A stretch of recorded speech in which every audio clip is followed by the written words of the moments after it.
কখনো তেলাপোকা আবার কখনো টিকটিকি খাবারে পোকামাকড় পাওয়ার ঘটনাকে কেন্দ্র করে প্রায় সমালোচনা আর জরিমানার মুখে পড়ে হোটেল রেস্টুরেন্ট থেকে শুরু করে বিশ্ববিদ্যালয়ের ক্যান্টিনগুলো। যদি বলা হয় এই পোকামাকড়ই এবার খেতে হবে পকেটের টাকা খরচ করে, শুনতে কিছুটা পাগলের প্রলাপ মনে হলেও সম্প্রতি 16 প্রকার পোকামাকড় খাওয়ার অনুমতি দিয়েছে সিঙ্গাপুর সরকার। দীর্ঘ গবেষণার পর এই 16 প্রজাতির পোকামাকড়কে মানবদেহের জন্য নিরাপদ বলে দাবি করা হয়েছে। তবে চাইলেই যখন তখন এসব পোকামাকড় ধরে খাওয়া যাবে না, এর জন্য মানতে হবে কঠোর বিধিনিষেধ।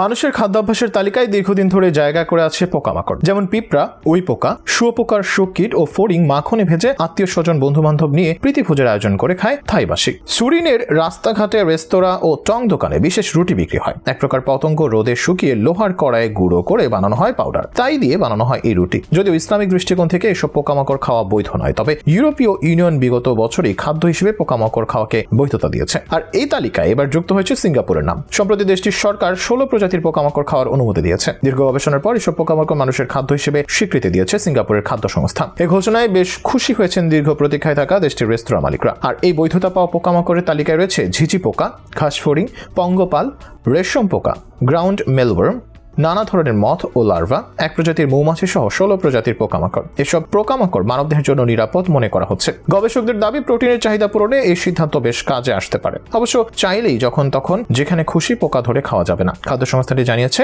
দেশটিতে অনুমতিপ্রাপ্ত পোকামাকড় খাওয়ার জন্য উৎপাদন এবং অন্যান্য দেশ থেকে আমদানি করা যাবে, তবে বন জঙ্গল থেকে ধরে আনা যাবে না। এক্ষেত্রে কঠোর মান নিয়ন্ত্রণের মাধ্যমে উৎপাদন করা পোকামাকড়ই শুধু খাওয়া যাবে। আমদানির ক্ষেত্রেও উৎপাদনকারী প্রতিষ্ঠানকে সিঙ্গাপুরের মানদণ্ড মানতে হবে। এসব প্রক্রিয়াজাত পোকামাকড় মানুষের খাদ্য উৎপাদনকারী পশুর খাদ্য হিসেবেও ব্যবহার করা যাবে। যেসব পোকামাকড় 16 প্রজাতির মধ্যে নেই, সেগুলো খাওয়ার জন্য নিরাপদ কিনা তা পরীক্ষা করতে হবে বলে সংস্থাটি এক বিজ্ঞপ্তিতে জানিয়েছে। এছাড়া প্রক্রিয়াজাত পোকামাকড় বিক্রি করা প্রতিষ্ঠানগুলোকে মান নিয়ন্ত্রণের ক্ষেত্রে সর্বোচ্চ সতর্কতার নির্দেশ দিয়েছে সংস্থাটি। এই ঘোষণায় আদিবাসীদের একটি অংশ স্বস্তির নিঃশ্বাস ফেলেছে, কারণ চীন, জাপান সহ অন্যান্য দেশ থেকে আসা অনেকের পছন্দের সব কীটপতঙ্গ। সিঙ্গাপুরের রেস্তোরাঁর মালিক ও খাবার সরবরাহকারী প্রতিষ্ঠানগুলো চীন, থাইল্যান্ড ও ভিয়েতনাম থেকে পোকামাকড় আমদানির প্রস্তুতি নিচ্ছে। এদের মধ্যে বেশ কয়েকটি রেস্তোরাঁ ও ক্যাফে মালিক তাদের প্রস্তুতি শুরু করেছে। বিক্রি বৃদ্ধি ও ক্রেতাদের আকর্ষণ করতে পারবে বলে তারা আশা করছে। এ সময় এক রেস্তোরাঁর মালিক জানান, তিনি 30টি পোকামাকড়যুক্ত খাবারের একটি মেনু তৈরি করেছেন। এসব খাবারের বিক্রি থেকে আয় 30% বৃদ্ধি পাবে বলে তার আশা। খোঁজ নিয়ে জানা গেছে যে ঝিঝি পোকা, পঙ্গপাল, রেশম পোকা ও ঘাসফড়িং এ অনেক প্রোটিন রয়েছে। এই পোকাগুলোতে প্রচুর পরিমাণে অ্যান্টিঅক্সিডেন্ট এবং আয়রন,